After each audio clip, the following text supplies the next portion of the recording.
জিলাৰ কৃষি প্ৰধান অঞ্চল দলগাঁও বিধানসভা সমষ্টিত কালি কৃষক গোটৰ বাবে ৰাজ্য চৰকাৰৰ কৃষি বিভাগে আগবঢ়োৱা কম্বাইন হাৰ্ভেষ্টাৰ আনুষ্ঠানিকভাৱে বিতৰণ কৰা হয়।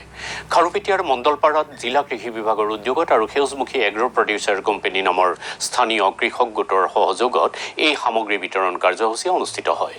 বিধায়ক মুজিবুৰ ৰহমানে কাৰ্যসূচীত অংশগ্ৰহণ কৰি অঞ্চলটোৰ কৃষকসকলক জৈৱিক পদ্ধতিৰে খেতি কৰি অধিক লাভান্বিত হ'বলৈ আহ্বান জনায়।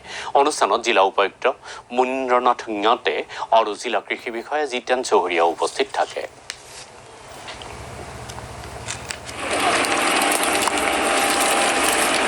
ফাৰ্মাৰ্ছ প্ৰডিউচাৰ কোম্পানীৰ মাজত আজি দলগাঁও সমষ্টিৰ এখন সেউজমুখী ফাৰ্মাৰ্ছ প্ৰডিউচাৰ কোম্পানী আছে।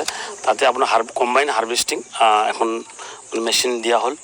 ডেপুটি কমিশ্যনাৰ চাহাব লগত আছে আৰু যথেষ্ট ভাল লাগিছে। আৰু বিশেষকৈ এটা কথাৰ ওপৰত আমি গুৰুত্ব দিছোঁ যে দলগাঁৱৰ এটা বদনাম আছে যে আপোনাৰ বেছিকৈ পেষ্টিচাইডছ ইউজ কৰে, সাৰ ইউজ কৰে চব্জি প্ৰডাকশ্যনৰ ক্ষেত্ৰত। এই ক্ষেত্ৰত যাতে আমাৰ দলগাঁৱৰ বা দৰংবাসীৰ যাতে খেতিয়কসকলে কেনেকৈ আপোনাক অৰ্গেনিক প্ৰডাকশ্যন কৰিব পাৰে ইয়াৰ ওপৰত গুৰুত্ব দি আমি এটা সজাগতা সভা নিচিনাকৈ আজি পাতিছিলোঁ। যথেষ্ট আলোচনা হ'ল আৰু খেতিয়কসকলো যথেষ্ট আগ্ৰহী যে অৰ্গেনিক ফাৰ্মিং কৰাৰ ক্ষেত্ৰত।